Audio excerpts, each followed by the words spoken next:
बूंदाबांदी के बाद मौसम में आया बदलाव। कपास, मूंग व धान की फसल के लाभदायक है मौसम में बदलाव। गर्मी से झुलस रही फसलों के लिए संजीवनी बनी बूंदाबांदी। सिरसा जिला में हुई 3,19,000 एकड़ में कपास की बिजाई। 10,000 एकड़ में बीजा गया मूंग। धान के लिए किसानों की नर्सरियां तैयार। 15 जून से शुरू होगी खेतों में बिजाई। 2,90,000 एकड़ में लगाई जाएगी धान की फसल। कृषि विभाग के उप निदेशक सुखदेव सिंह ने दी जानकारी। डॉक्टर साहब, धान की बिजाई का सीजन आने को है, तो इस बार जो है वो कितना अनुमानित जो है वो धान लगना है, और क्या कुछ किसानों को, धान की रोपाई वाले किसानों को संदेश, मैसेज जो है वो देना चाहिए? ऐसा है, जिला सिरसा के अंदर कपास की बिजाई ऑलमोस्ट कंप्लीट हो चुकी है।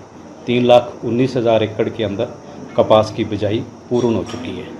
मूंग की बिजाई भी अब की बार बढ़ी है। 10,000 एकड़ के करीब मूंग की बिजाई हो चुकी है। इसके बाद धान की रुपाई होनी है।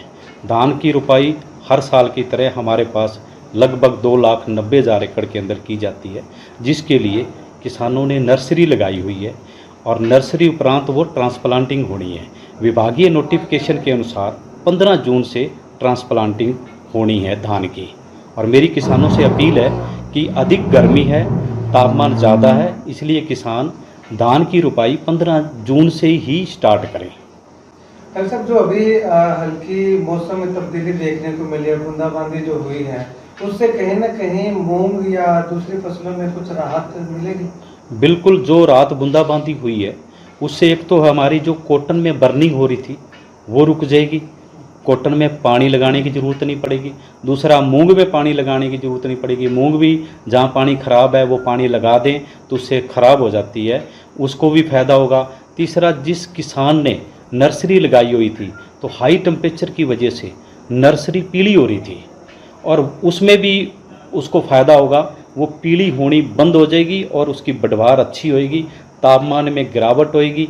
जब तापमान डाउन आएगा तो सभी फसलों को उसका फ़ायदा होगा। तो सब किसानों को जो फसलें हैं उनमें ज़्यादा नुकसान का सामना ना करने पड़े आने वाले समय में, उसके लिए किसान जो कौन सी फसल के लिए क्या उपाय जो है वो अपना सकते हैं? किसान जिस तरह अब कपास की बिजाई कम हुई है तो किसानों का रुझान मूंग की तरफ बढ़ा है। मूंग की बिजाई अच्छी हो रही है।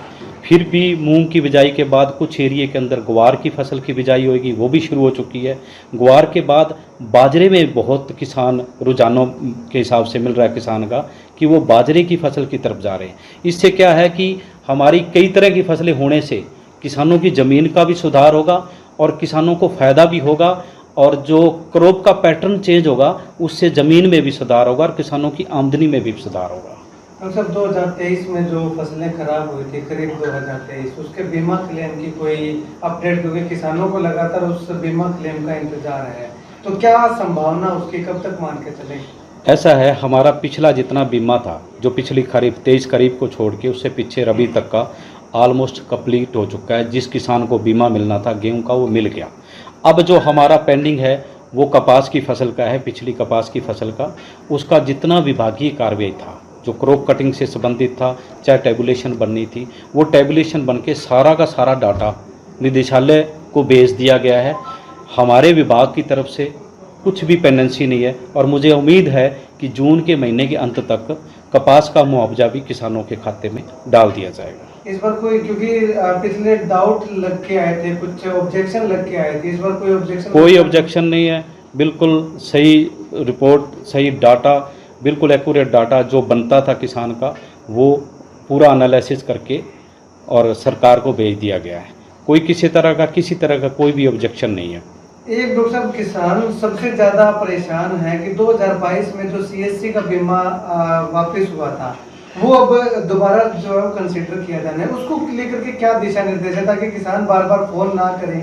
उनको क्या कुछ मैसेज देना चाहेंगे, क्या पूरी अपडेट है उसकी? ऐसा है कि 2022 के अंदर कुछ किसानों का सीएससी द्वारा बीमा रिजेक्ट कर दिया गया था। उसका हमने कंपनी को लिखा था, सरकार को लिखा था, और सरकार ने ऑफलाइन उनके डॉक्यूमेंट्स मांगे थे। जो किसान उस समय इस कार्यालय के अंदर डॉक्यूमेंट्स जमा करवा के गया था, वो डॉक्यूमेंट्स हमने कंपनी के पोर्टल पे अपलोड करवाए थे। अपलोड होने के बाद जिस किसान का बीमा अप्रूव हुआ है उसी को ही ये प्रीमियम वापस जमा करवाना है, और प्रीमियम वापस जमा होते ही उस किसान का बाद में उसका बीमा आ जाएगा। जिस किसान का अप्रूव हुआ है उस किसान के पास ही मोबाइल से मैसेज भी जा रहा है, हम भी उस किसान के टच में हैं, और वो किसान प्रीमियम वापस करेगा तो उसके बाद ही उसका बीमा आएगा। सिर्फ उसी का आएगा जिस किसान ने उस समय डॉक्यूमेंट्स फिजिकली इस कार्यालय में जमा करवाए थे और उनका जिनका बीमा उस टाइम कंपनी ने अप्रूव कर दिया है।